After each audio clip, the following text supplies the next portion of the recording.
IPL 2025-এর defending champion Kolkata Knight Riders এবারের টুর্নামেন্টে 7টি ম্যাচ খেলে বর্তমানে 6 পয়েন্টস নিয়ে পয়েন্টস টেবিলে 7 নম্বর স্থানে রয়েছে। তারা এবারের টুর্নামেন্টে 7টি ম্যাচে 3টি ম্যাচ জিতেছে ও 4টি ম্যাচ হেরেছে। তারা Rajasthan Royals, Chennai super kings ও সানরাইজার হায়দ্রাবাদের বিরুদ্ধে প্রায় একতরফাভাবে জিতেছে। আর RCB, Mumbai Indians, Lucknow super giant এবং পাঞ্জাব কিংসের বিরুদ্ধে হেরে গিয়েছে। ফলে বর্তমান পরিস্থিতিতে পয়েন্টস টেবিলে দিল্লি, গুজরাট টাইটেন্স, আরসিবি এবং এলএসজি খুব ভালো পজিশনে আছে, যার ফলে তাদের প্লে অফে পৌঁছানো অনেকটা সহজ। কিন্তু এখন প্রশ্ন হলো, defending champion Kolkata Knight Riders কি বর্তমান পরিস্থিতিতে প্লে অফে পৌঁছানোর সম্ভাবনা তাদের কত আছে? তাহলে খাতা কলমে অবশ্যই তাদের প্লে অফে পৌঁছানো সম্ভব, কারণ প্লে অফে পৌঁছাতে গেলে মোট লাগে 16 পয়েন্ট, আর বর্তমানে কেকেআরের রয়েছে 6 পয়েন্ট। ফলে তাদের প্লে অফে যেতে আরও 10 পয়েন্ট লাগবে, আর যেটা করতে কেকেআরকে বাকি 7টি ম্যাচের মধ্যে 5টি ম্যাচ অবশ্যই জিততে হবে।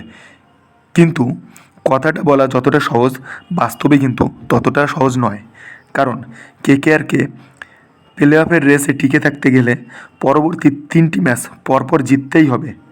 আর কেকেআরের আগামী 3টি ম্যাচ রয়েছে গুজরাট টাইটেন্স, পাঞ্জাব এবং দিল্লির বিরুদ্ধে, যেগুলো জেতা খুবই কঠিন হবে, কারণ তারা দুর্দান্ত ফর্মে রয়েছে। ফলে কেকেআর প্রতিটি ম্যাচে স্টেপ বাই স্টেপ কেকেআরকে এগোতে হবে। আর এবারের সিজনে কেকেআর এর 7টি ম্যাচের পারফরমেন্স দেখে বোঝা গেল যে তাদের বোলিং লাইন আপ একদম পিক ফর্মে রয়েছে। তারা sunriser Hyderabad, Chennai super kings ও পাঞ্জাব কিংসের বিরুদ্ধে দুরন্ত বোলিং করে তাদের 100 রানের কাছাকাছি আটকে দিয়েছিল। আর তাদের টপ অর্ডার ব্যাটসম্যানরাও ভালো ছন্দে রয়েছে, কিন্তু কেকেআরের প্রধান সমস্যা হলো তাদের মিডিল অর্ডার ব্যাটসম্যান এবং লোয়ার অর্ডার ব্যাটসম্যানদের নিয়ে, কারণ তারা এবারের টুর্নামেন্টে একদম ফ্লপ। আর এই পজিশনে রয়েছে কেকেআরের বিশ্বস্ত প্লেয়ার, তারা হলেন ভেঙ্কটেশ আয়ার, রিঙ্কু সিং, আন্দ্রে রাসেল এবং রমনদীপ সিং, যাদেরকে এবারের আইপিএলের বেস্ট মিডিল অর্ডার ও ফিনিশার বলে দাবি করা হয়েছিল, কিন্তু তারাই এবার ব্যর্থ। লখনৌ ও পাঞ্জাবের বিরুদ্ধে তাদের ব্যর্থতার জন্যই কেকেআর একদম জেতা ম্যাচ হেরে গিয়েছে। এখন প্লে অফে পৌঁছানো কেকেআরের প্রধান চ্যালেঞ্জ হবে তাদের মিডল অর্ডার ও লোয়ার অর্ডারের ফর্মে ফেরা, কিন্তু এটা তাদের কাছে কঠিন নয়, কারণ তারা সবাই এক্সপিরিয়েন্স প্লেয়ার। ফলে তাদের একটু পরিশ্রম করলেও সম্ভব।